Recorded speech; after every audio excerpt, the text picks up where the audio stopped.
오라 우리가 여호와께 노래하며 우리의 구원의 반석을 향하여 즐거이 외치자.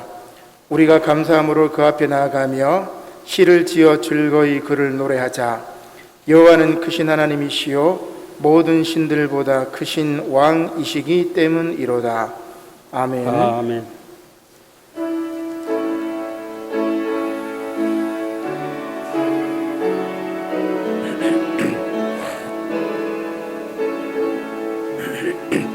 찬양하라 내 여호와,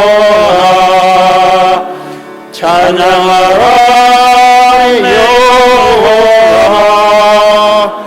온 마음과 정성 다하여 주 찬양하라.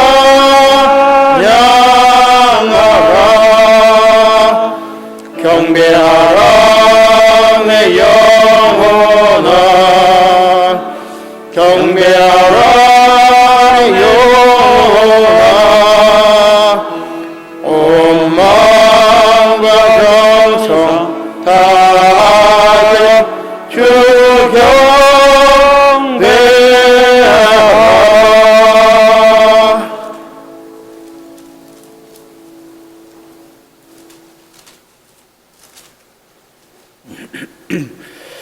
우리의 능력이 되시는 하나님을 향하여 기쁘게 노래하며 야곱의 하나님을 향하여 즐거이 소리칠지어다. 시를 읊으며 서고를 치고 아름다운 수금의 빛을 주하루와 보름과 우리의 명절의 나팔을 불지어다.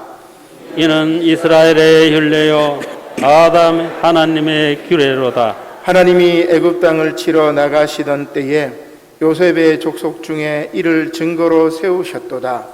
거기서 내가 알지 못하던 말씀을 들었나니 이르시되 내가 그의 어깨에서 짐을 벗기고 그의 손에서 광주리를 넣게 하였도다. 내가 고난 중에 부르짖음에 내가 너를 건졌고 우레소리의 은밀한 곳에서 내게 응답하며 무리바 물가에서 너를 시험하였도다. 내 백성이여 들으라. 내가 내게 증언하리라. 이스라엘이여 내게 듣기를 원하노라. 너희 중에 다른 신을 두지 말며 이방 신에게 절하지 말지어다. 나는 너를 애굽 땅에서 인도하여 낸 여호와 내 하나님이니 내 입을 크게 열라. 내가 채우리라 하였으나 내 백성이 내 소리를 듣지 아니하며 이스라엘이 나를 원하지 아니하였도다. 아멘.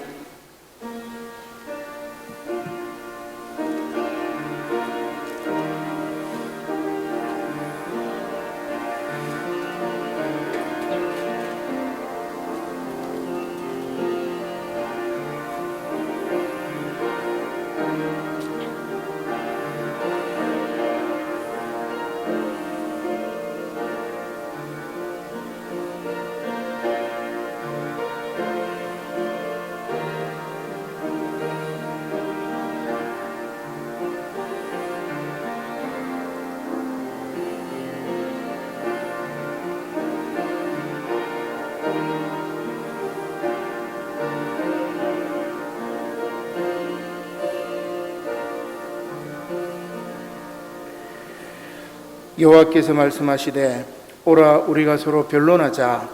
너희의 죄가 주홍 같을지라도 눈과 같이 이어질 것이요 진홍같이 붉을지라도 양털같이 희게 되리라는 말씀에 의지하여 이 시간 저와 여러분들의 모든 죄가 예수 그리스도의 이름으로 사해졌음을 선언합니다. 아멘. 나는 전능하신 아버지 하나님 천지의 창조주를 믿습니다. 나는 그의 유일하신 아들 우리 주 예수 그리스도를 믿습니다. 그는 성령으로 잉태되어 동정녀 마리아에게 나시고 본디오 빌라도에게 고난을 받아 십자가에 못 박혀 죽으시고 장사 지낸 지 사흘 만에 죽은 자 가운데서 다시 살아나셨으며 하늘에 오르시어 전능하신 아버지 하나님 우편에 앉아 계시다가 거기로부터 살아있는 자와 죽은 자를 심판하러 오시리라. 나는 성령을 믿으며 거룩한 공교회와 성도의 교제와 죄를 용서받는 것과 몸의 부활과 영생을 믿습니다. 아멘.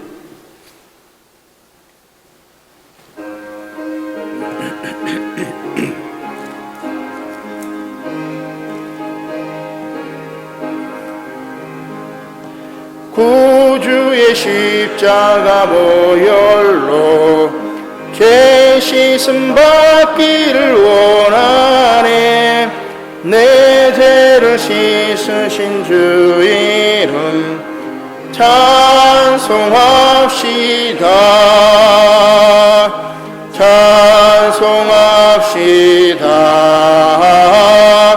찬송합시다. 내 죄를 씻으신 주 이름 찬송합시다. 죄악을 속하여 주신 주 내 속에 들어와 계시네. 십자가 앞에서 주 이름 찬송합시다. 찬송합시다.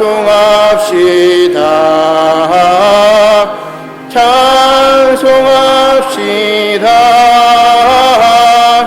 내 죄를 씻으신 주 이름 찬송합시다. 주 앞에 흐르는 생명수 날 씻어 정하게 하시네. 내 깊은 정성을 다하여 찬송합시다. 찬송합시다. 찬송합시다. 내 죄를 씻으신 주 이름 찬송합시다. 내 주께 회개한 영혼은 생명수 가운데 젖었네. 흠없고 순전한 주 이름 찬송합시다. 찬송합시다. 찬송합시다. 내 죄를 씻으신 주 이름 찬송합시다. 아멘. 기도합시다. 우리를 사랑하시되 끝까지 사랑하시는 하나님 아버지, 그 은혜에 무한한 감사를 드립니다. 우리는 주 앞에서 아주 작은 존재이지만 우리를 만물 가운데 가장 귀히 보시고 사랑하는 자로 삼으사 구속하여 영생의 길을 주시니 감사드립니다. 또 주일마다 반가운 성도님들의 얼굴과 목사님과 전도사님의 얼굴을 대하게 하시니 참 감사합니다. 자비로우신 하나님 아버지, 우리는 마음으로는 주님의 말씀 안에서 살기를 원하지만 육신이 연약하고 의지도 약하고 믿음이 약한 영고로 그 뜻대로 살지 못함을 고백하오니 용서하여 주시옵소서. 성령으로 충만케 하시어 주의 백성답게 살아갈 수 있도록 도와주시옵소서. 자비로우신 하나님 아버지, 주님의 피로 값주고 세우신 남부산 용호교회를 기억하시고 지켜주시옵소서. 서로 사랑함으로 성령의 끈과 믿음으로 당회와 재직회와 성도들이 연합하여 선을 이루는 교회 되게 하여 주시옵소서. 또 바라옵기는 상한 심령들이 있으면 치유하여 주시고 병약한 육신들 주님의 따뜻한 손으로 어루만져 주시옵소서. 특별히 이봉자 권사님, 김정희 권사님, 하정남 권사님, 한정설 집사님, 김건지 집사님 모두 다 병마로 인하여 여호와 하나님 아버지이시여 주님의 따뜻한 손을 기다리고 있습니다. 주님의 기적이 일어나게 하여 주시옵소서. 이 시간 단위에 세우신 당회장 최 목사님, 하나님의 말씀 대언하실 때에 하나님의 크신 권능 더하셔서 듣는 저희들 모두가 큰 은혜 받는 귀한 시간 되게 하여 주시옵소서. 이 예배의 시종을 성삼위께서 맡아 주관하여 주옵기를 바라오며 모든 말씀 거룩하신 예수님 이름 받들어 기도드리옵나이다. 아멘.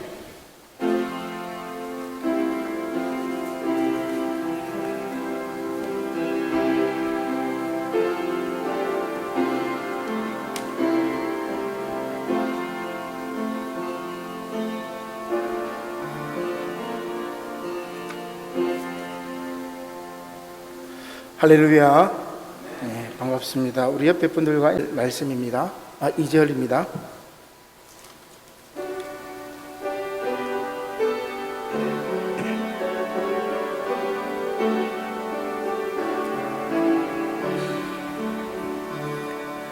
내게 있는 모든 것을 겸손하게 드리네. 세상 욕심 멀리하니 나를 받아 주소서. 주께 드리네. 주께 드리네. 사랑하는 구주 앞에 모두 드리네. 아멘.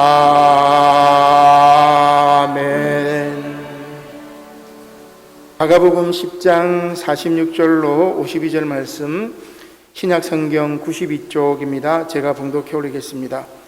그들이 여리고에 이르렀더니 예수께서 제자들과 허다한 무리와 함께 여리고에서 나가실 때에 디메오의 아들인 맹인 거지 바디메오가 길가에 앉았다가 나사렛 예수시란 말을 듣고 소리질러 이르되 다윗의 자손 예수여 나를 불쌍히 여기소서 하거늘 많은 사람이 꾸짖어 잠잠하라 하되 그가 더욱 크게 소리질러 이르되 다윗의 자손이여 나를 불쌍히 여기소서 하는지라. 예수께서 머물러 서서 그를 부르라 하시니 그들이 그 맹인을 부르며 이르되 안심하고 일어나라 그가 너를 부르신다 하매 맹인이 겉옷을 내버리고 뛰어 일어나 예수께 나아오거늘 예수께서 말씀하여 이르시되 내게 무엇을 하여 주기를 원하느냐. 맹인이 이르되 선생님이여 보기를 원하나이다. 예수께서 이르시되 가라 내 믿음이 너를 구원하였느니라 하시니 그가 곧 보게 되어 예수를 길에서 따르니라. 아멘. 주여 우리 맘묘사 주의 말씀을 깨닫게 하옵소서.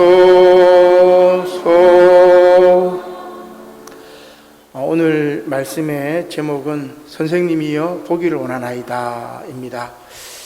저는 이 세 번째 이제 설교집이 11월까지 창조절기까지 끝나게 되면은 1년치가 설교집이 다 이제 이렇게 완성이 되게 되는데 그 설교집의 제목을 저는 오늘 성령 강림 13째 주일인 오늘 이 설교 본문 제목으로 이렇게 책 제목을 지으려고 합니다. 선생님이여 보기를 원하나이다. 그래서 작년에 이제 코로나 상황 속에서 성령이 함께 하시기를 바랬던 애프터 코로나 위드 성령 뭐 이런 제목을 제가 지었었는데, 이 코로나 위기에 선생님이여, 이제 물론 여기서 이제 선생님 주님이죠. 주님이여 보기를 원하나이다. 제대로 잘 보기를 원하나이다. 그런 의미가 있습니다. 그래서 아마 이 전체 설교집을 이렇게 보니까 이 주제로 이렇게 묶으면 되겠다, 그런 생각이 듭니다. 아무튼 굉장히 말씀에 나오는 제목으로 여러분들 오늘 이 제목을 통해 가지고 정말 주님을 간절히 바라고 또 영적인 눈이 뜨이는 그런 귀한 시간이 되시기를 주님의 이름으로 간절히 축원합니다. 성령 강림 절기 마지막까지 성령의 놀라운 치유의 사역이 계속해서 소개되고 있습니다. 지난 말씀들을 살펴보면 나면서부터 못 걷게 된 이를 고치셨고, 못 듣는 자의 귀가 열리고 맺힌 혀가 풀리는 기적을 살펴보았습니다. 오늘 세번문 말씀은 눈먼 이가 다시 보게 되는 기적이 이어집니다. 맹인들에게 광명을 주시는 하나님의 놀라운 역사입니다. 먼저 복음서 말씀은 예수님께서 제자들과 함께 여리고를 지나 예루살렘으로 가는 길이었습니다. 여러분, 이 길은 어떤 길이냐면은 십자가의 길이며 죽음의 길이었습니다. 그 길가에서 한 인물을 만나게 되죠. 그는 디메오의 아들인 맹인거지 바디메오입니다. 그는 예수님께 간절히 기도하고 간청하여 마침내 눈을 뜨게 되죠. 그리고 바디메오는 예수님께서 가시는 예루살렘 길에 동행합니다. 길가에서 길 안으로 접어든 겁니다. 사도행전 말씀도 마찬가지입니다. 그리스도인을 박해하고 사람을 죽이기까지 했던 회심하기 전 바울, 이 바울이 다메섹 도상에서 부활하신 주님을 만나 참된 진리에 눈을 뜨게 되는 말씀이지요. 따라서 구약의 말씀은 하나님께서 맹인들을 그들이 알지 못하는 지름길로 인도하여 암흑이 광명이 되게 하신다는 축복의 말씀으로 이렇게 이어지게 됩니다. 이렇게 우리의 어두운 눈을 밝혀주시고 생명의 길을 열어주시고 광명의 빛을 주신 하나님의 놀라운 은혜가 지금 이 시간에 저와 여러분들에게 함께하여 주시기를 주님의 이름으로 간절히 축원합니다. 먼저 복음서 말씀부터 보겠습니다. 마가복음 10장 46절 말씀이죠. 그들이 여리고에 이르렀더니 예수께서 제자들과 허다한 무리와 함께 여리고에서 나가실 때에, 그죠? 길가입니다. 그죠? 여리고에 들렀다가 여리고 성 밖을 나가는 겁니다.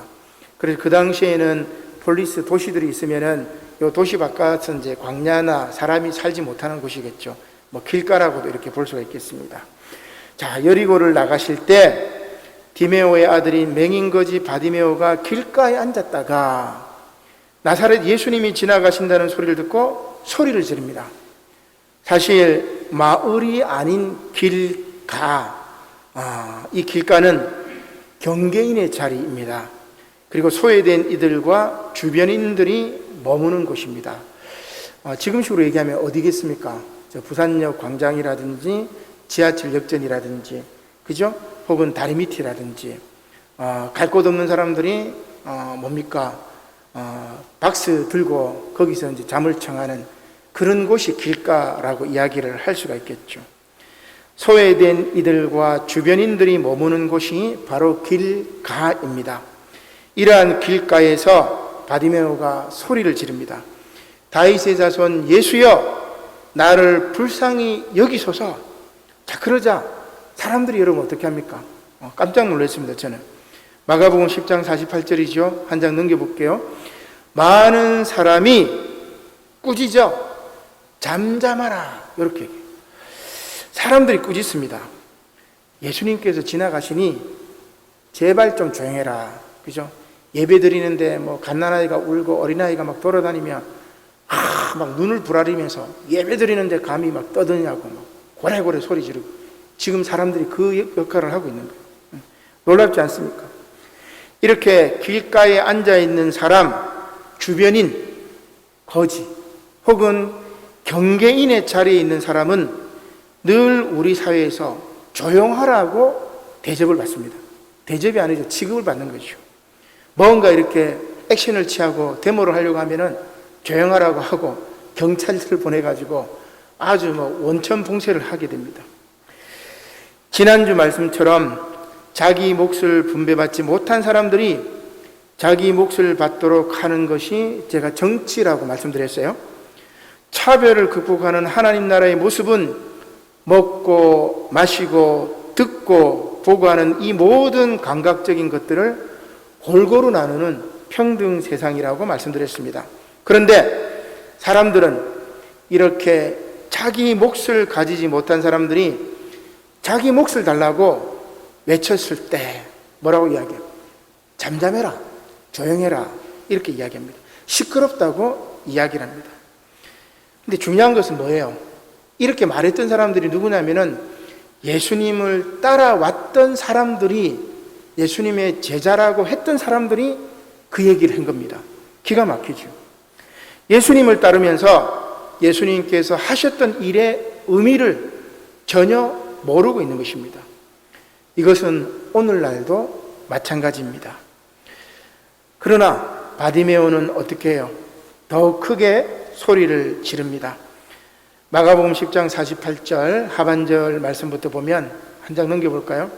그가 더욱 크게 소리질러 이르되 다윗의 자손이여 나를 불쌍히 여기소서 이렇게 이야기합니다. 그러자 예수님께서 머물러 서서 바디메오를 부르지요. 그들이 이 옆에 있는 사람들이 맹인을 부릅니다. 그리고 안심하고 일어나라. 예수님이 너를 부르신다. 그러자 이 바디메오가 뭐예요? 겉옷을 내버리고 뛰어 일어나 예수께로 달려갑니다. 여러분들 그 거지들 보면은 이 겉옷 있잖아요. 옷이 한 몇 겹 있습니다. 여름에도 막 이 외투 같은 거 두꺼운 걸 입고 다닙니다. 그 안에 보면은 숟가락부터 시작해가지고 세간 살림살이들이 다 있어요. 왜냐하면 거지에게는 이 겉옷 하나가 집 한 채가 되기 때문에. 바디메오도 마찬가지입니다. 이 겉옷은 자기의 생존을 감당할 수 있는 정말 소중한 것이죠. 그런데 바디메오가 뭡니까? 겉옷을 던져버리고 뛰어 일어나가지고 예수님께 달려가는 겁니다.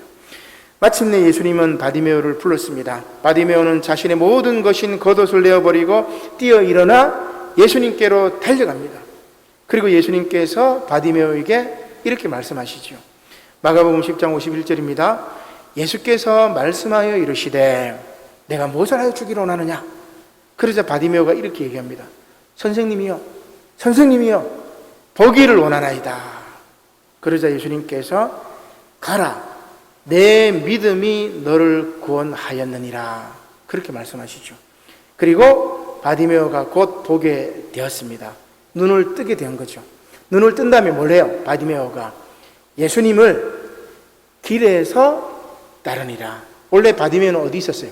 길가에에 있었습니다.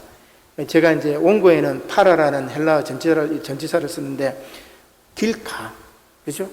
그런데 예수님을 보고 눈을 뜬 다음에는 예수를 길에서, 여기 에서라는 말은 헬라어로는 전치사를 씁니다. en, 영어로는 in이라는 말인데 길 안에서 예수님을 따르게 되었다라는 말이죠. 한 장 넘겨보겠습니다. 자, 요한 하인리 스테퍼의 바디메오를 고치는 예수님의 이 동상이기도 합니다. 바디메오는 예수님께 소원을 말하지요. 선생님이여 보기를 원하나이다. 예수님은 그에게 내 믿음이 너를 구원하였느니라 라고 말씀합니다. 자기 몫을 분배받고자 소외된 길가에서 뛰쳐나와 예수님을 찾았던 맹인 거지 바디메오의 그 믿음이 그를 구원했던 것입니다. 이제 구원받은 바디메오는 예수님께서 예루살렘으로 가는 십자가의 길에 동행합니다. 길 안에서 예수님을 따랐기 때문에. 보지 못하기 때문에 늘 경계인과 주변인의 자리인 길가에 앉아 있었다면 이제 바디메오는 예수님을 만나 예수님 안에서, 곧 길 안에서 예수님과 동행하게 된 것입니다. 중요한 것은 이 길이 무슨 길이에요? 십자가의 길이라는 것입니다. 넓은 길이 아니라 좁은 길이라는 것입니다. 메시아와 동행하는 길은 자기 십자가를 짊어지고 가는 고난의 길이라는 것입니다. 우리는 오늘도 복을 받기 위해 예수님을 믿습니다. 물론 바디메오도 예수님을 만나서 복을 받았죠. 볼 수 없었던 맹인 바디메오가 보게 된 것입니다. 그리고 구원도 받았습니다. 그러나 구원받은 자의 사명은 바로 십자가의 길을 따르는 것입니다. 한 장 넘겨보겠습니다. 여기입니다. 마가복음 8장 34절에 예수님께서 뭐라고 이야기하십니까? 누구든지 나를 따라오려거든 자기를 부인하고 자기 십자가를 지고 나를 따를 것이니라. 아멘. 이것은 길가에서 길 안으로 접어든 제자들에게 하신 말씀이기도 합니다.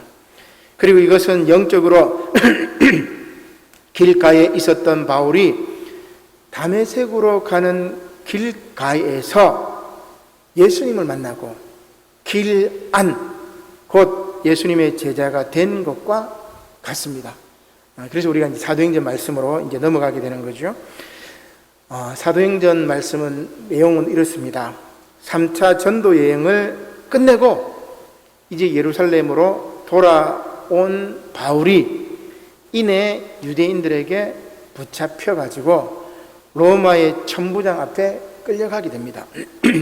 그러나 바울은 천부장의 허락을 받아 유대인들 앞에서 자신과 또 그리스도의 복음을 변론할 기회를 얻게 됩니다. 오늘 본문 말씀은 바로 바울의 변론이지요. 변론의 요지를 살펴보면 먼저 바울은 자기 자신의 출생과 출신 배경을 설명합니다. 유대교에서 기독교로 개종한 이유, 그리고 이방인을 위한 사도로서 자신이 받은 소명을 증거하고 있는 것이 오늘 본문 말씀이죠. 이 내용이 사도행전 22장에 이렇게 전체가 이렇게 그 내용입니다. 근데 오늘 본문 21장 말씀은 22장 말씀의 배경이 되죠. 그래서 먼저 21장 본문 말씀을 보면은 21장 39절의 말씀이죠. 바울이 이르되 나는 유대인이라 소읍이 아닌 길리기아 다소시의 시민이니, 저 시골 촌동네가 아니라 다소라는 아주 큰 도시에 내가 시민이다, 로마 시민이다, 이런 이야기입니다. 청컨대 백성들에게 말하기를 허락하라. 그러니까 천부장이 바울이 로마 시민이기도 하고 헬라어도 유창하게 하니까 아주 지식인 같이 보여요. 그래가지고 천부장이 그래, 그럼 말을 해봐라 하면서 바울이 변론할 기회를 주죠. 근데 바울이 뭐예요? 이제는 히브리 말로 유대인들하고 다 얘기를 하는 거예요. 자, 바울의 말은 이렇게 시작됩니다. 사도행전 22장 1절이지요. 자, 부형들아, 내가 지금 여러분 앞에서 변명하는 말을 들으라. 쭉 하면서 바울이 이제 얘기합니다. 나는 유대인이라고 얘기해요. 길리기아 지방의 다소시에서 태어났다. 그리고 이 다소라는 이 큰 도시에서, 길리기아의 수도인 이 다소에서 가말리엘의 문화에서 내가 배웠다. 딱 이야기합니다. 이 두 가지만 딱 얘기해도 바울이 어디 사람이라는 것을 딱 알게 되는 거죠. 자, 한번 넘겨보면은 길리기아 지방하고 다소 지역이 있습니다. 여기 터키 지역이에요. 소아시아. 그래서 여러분 터키 지역 소아시아 이렇게 튀어나왔잖아요. 그죠? 그래서 그 밑에 지중해 연안 쪽에 보면은 길리기아라고 쓰여져 있죠. 밤빌리아 옆에 길리기아. 그죠? 그 다음에 그 위쪽에 보면 갈라 이렇게 써 있는데 거기가 갈라디아 지방입니다. 우리로 치면 이제 강원도, 충청도, 이 도라고 이야기할 수 있겠죠. 그래서 갈라디아 지방에 쓴 편지는 갈라디아서가 되겠고, 여기 이제 길리기아 지방의 수도가 뭐냐면 다소, 그죠? 바울의 고향 다소라고 되어 있습니다. 터키, 지금으로 보면 이제 터키인데, 로마 시대에 길리기아의 수도가 바로 이 정치적인 수도가 다소 지방이었습니다. 보니까 이제 그 바닷가에 있죠. 항구 도시입니다. 사람들의 왕래가 잦았고, 그리고 이 도시는 소아시아의 학문과 문화 그리고 군사적 중심지였습니다. 그리고 이제 대학 도시였어요. 알렉산드리아라든지 뭐 아테네보다 더 위대한 대학의 도시, 이제 학자들이 많았던 도시라고 할 수 있겠죠. 그래서 가말리엘도 그곳에서 제자들을 가르쳤습니다. 이 다소 지방의 특산물이 뭐냐면은 바로 염소털로 짠 직물, 이게 유명해가지고 천막 제조업이 많이 성행했어요.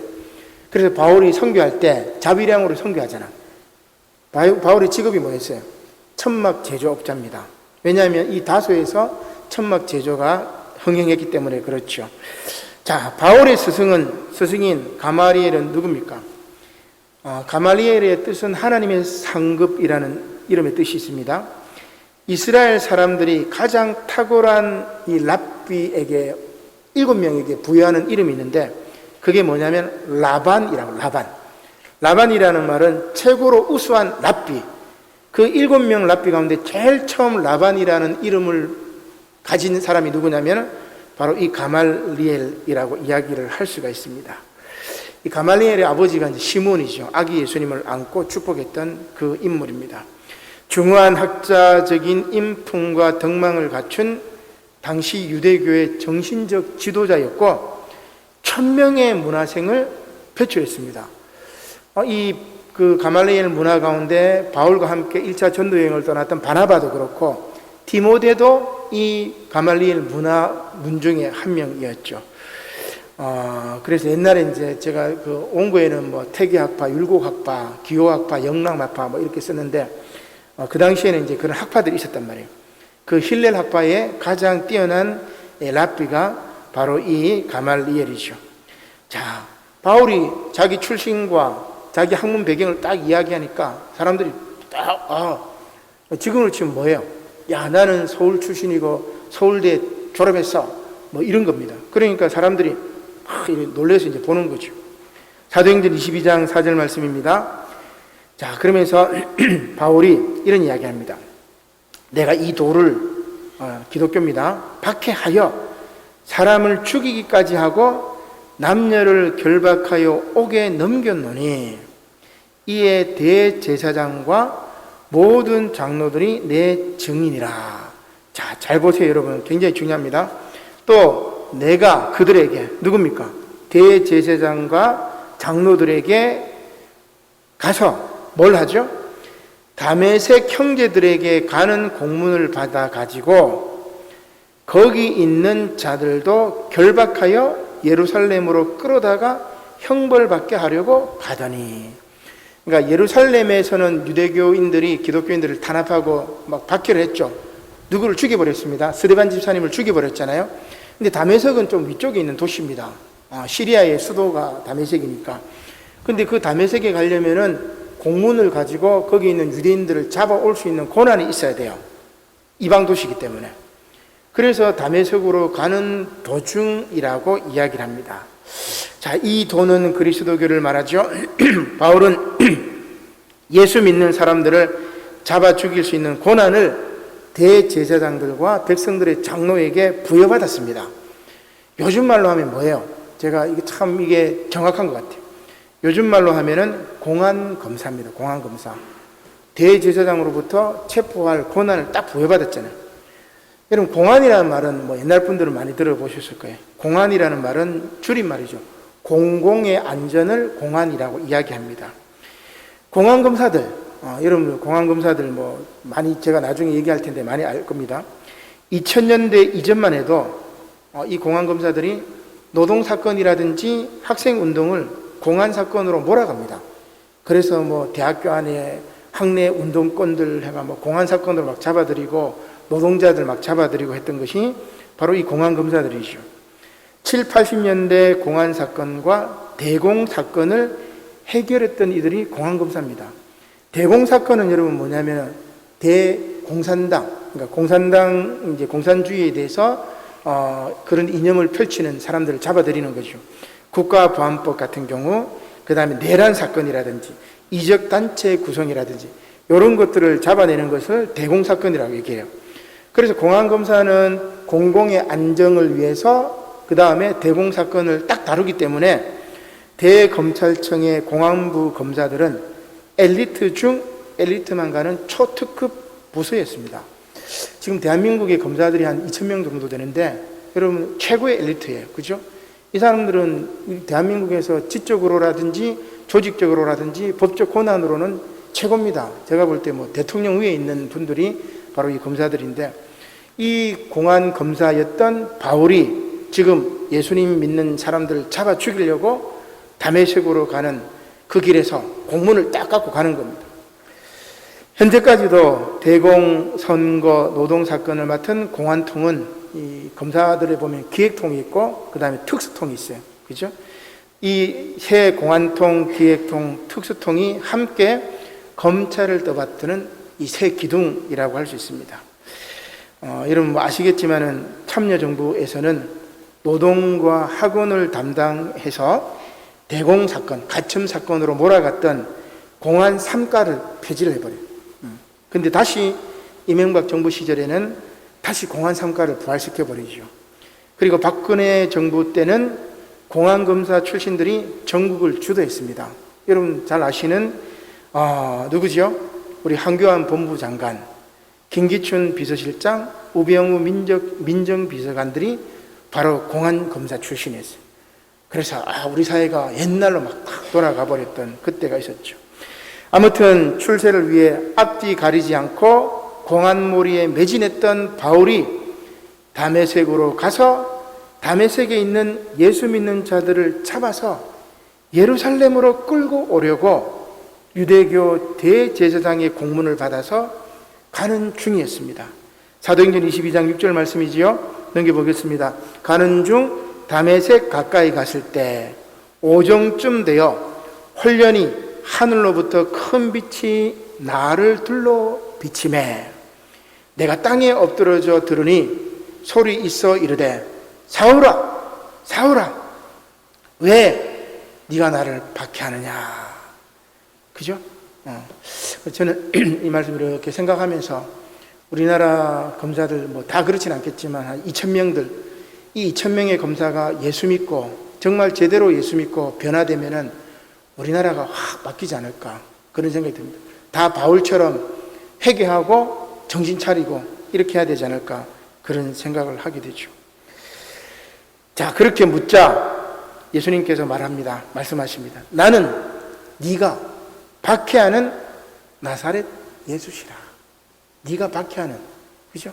공안검사들이 얼마나 많이 학생들 죽이고 노동운동하는 사람들 죽였고, 그리고 우리 기독교 장로의 목사님들 고문도 하고 많이 잡아가지고 죽이기도 하고 참 이렇게 감옥에 가두기도 했습니다. 지금은 이제 민주화 사회가 되어가지고 전혀 상황이 달라졌지만 부활하신 예수님께서 바울을 만나 주신 것입니다. 그런데 이 신비 체험은 바울에게만 일어난 것입니다. 다른 사람들은 빛은 보면서도 소리는 듣지 못했다고 이야기합니다. 사도행전 22장 9절 말씀이지요. 나와 함께 있는 사람들이 빛은 보면서도 나에게 말씀하시는 이의 소리는 듣지 못하더라. 내가 이르되 주님 무엇을 하리까? 예수님께서 말씀하십니다. 일어나 다메섹으로 가라. 네가 해야 할 일을 네가 이르리라. 그렇게 이야기를 하게 되죠. 그래서 바울은 빛의 광채로 인해 가지고 볼 수가 없었기 때문에 바울 주변에 있었던, 어떻게 보면 이제 바울과 함께 공문을 가지고 이제 기독교인들 잡아 죽이려고 했던 그 이제 뭐 검사들이겠죠. 어떻게 몇 명 검사들이 같이 이제 바울을 데리고 다메섹으로 들어가게 됩니다.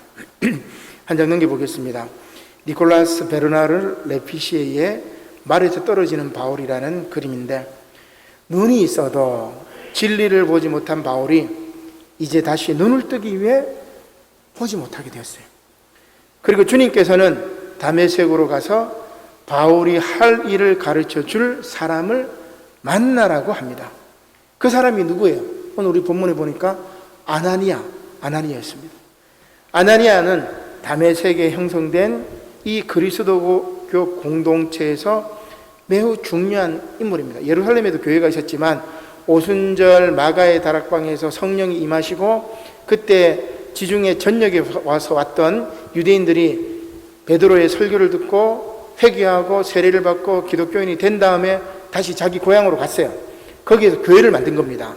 로마로 간 사람들은 로마 교회를 만든 거고, 바로 이 다메섹에 간 사람들은 아나니아를 중심으로 교회를 만들었던 거죠. 자, 그는 예루살렘에서 스데반 집사가 순교한 사건을 들었습니다.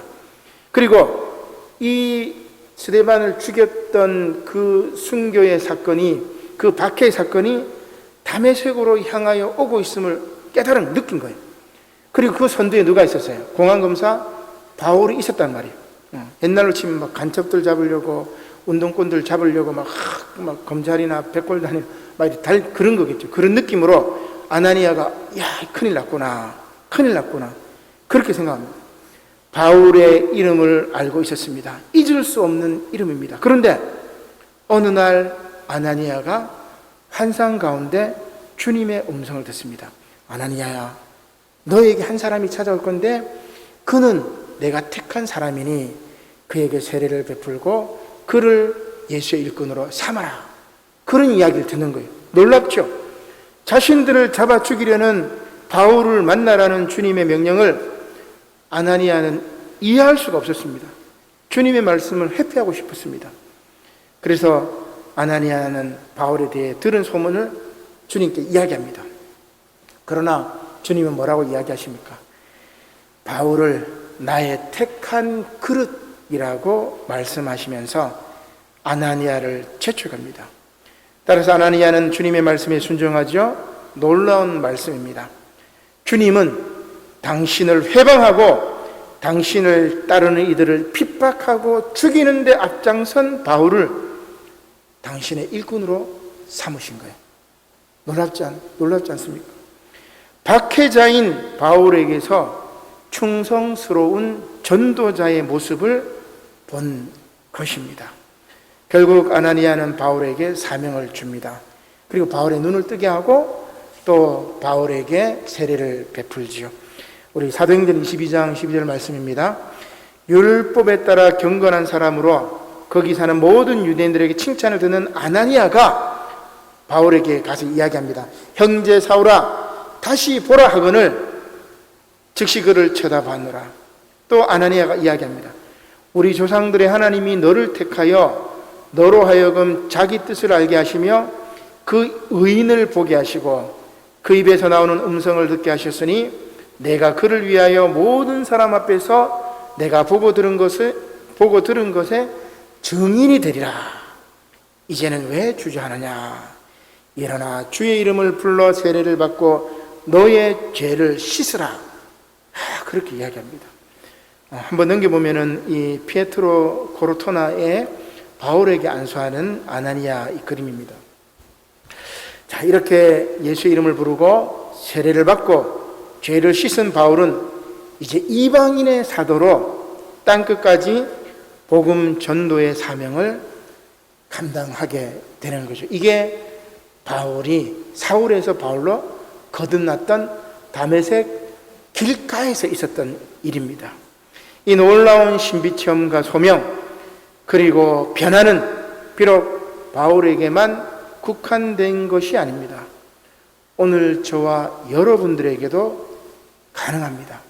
왜냐하면 하나님은 살아계시고 예수님은 죽어 무덤에 묻힌 분이 아니시라 부활하신 분이시기 때문입니다. 결국 하나님께서는 우리가 알지 못하는 지름길로 인도하시되 그 길에 광명의 빛을 비춰주시는 것이죠. 이것이 구약 이사야 말씀이죠. 이사야 말씀은 메시아로 인한 구원의 말씀입니다. 쉽게 말해서 이 이사야 말씀은 승리의 창가입니다.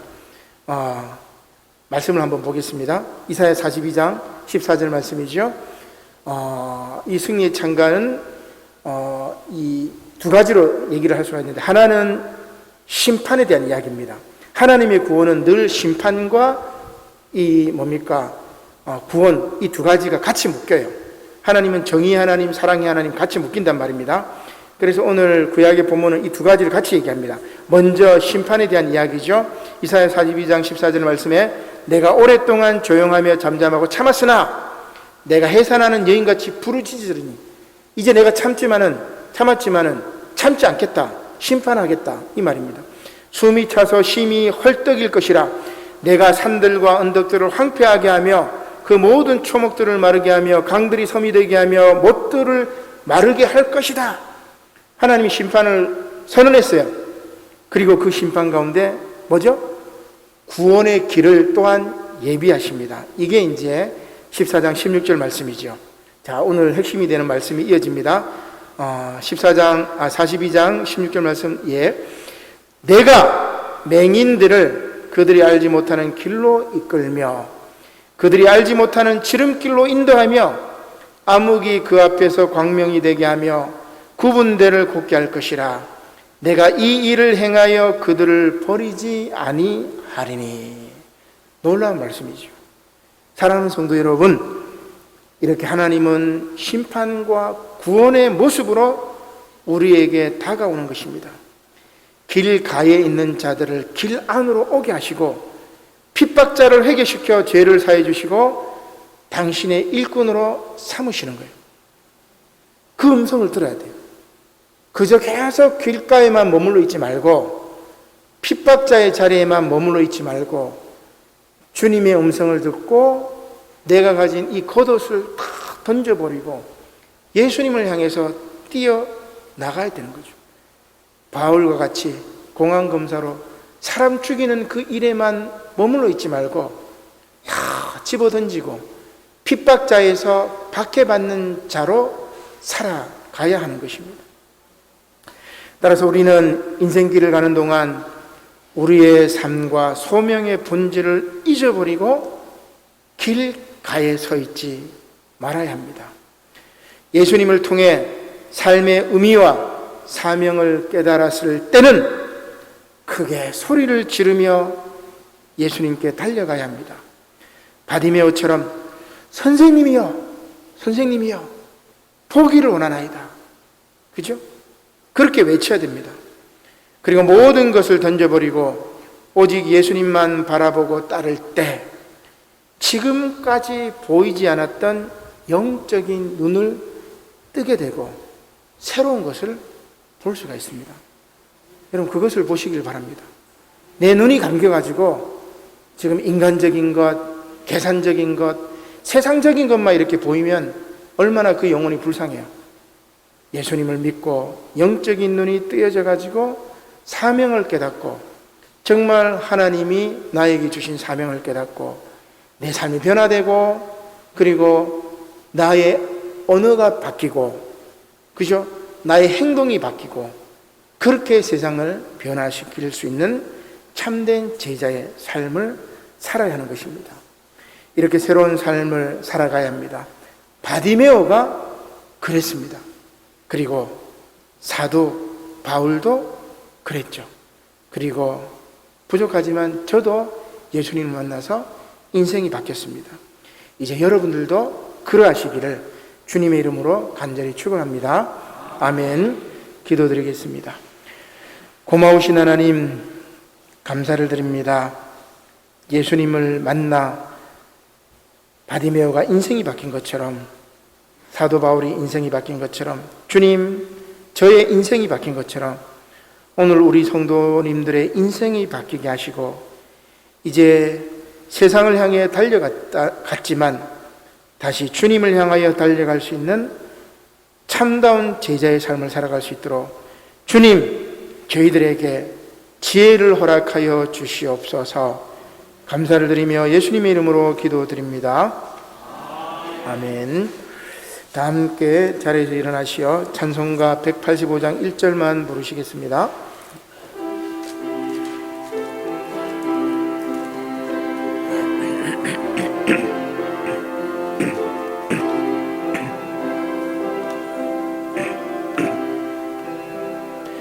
이 기쁜 소식을 온 세상 전하세 큰 환난 고통을 당하는 자에게 주 믿는 성도들 다 전한 소식을 성령이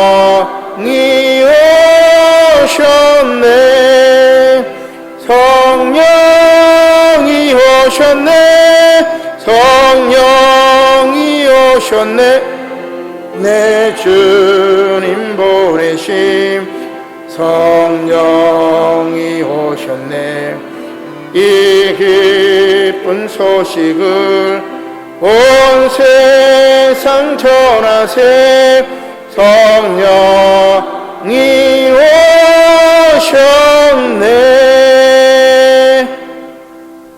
지금은 우리 주 예수 그리스도의 은혜와 하나님 아버지의 그 크신 사랑과 성령님의 감화감동 교통하심이 이제 길가에서 길 안으로 예수님의 음성을 듣고 달려나가기를 다짐하는 우리 남부산 영호교회 모든 성도들 머리머리 위에와 그 가정 위에와 그 기업 위에 특별히 생일을 맞은 우리 김영성 권사님, 강현숙 권사님, 박영서 집사님 머리 위에 지금부터 영원토록 함께 하시기를 간절히 축원하옵나이다. 아멘.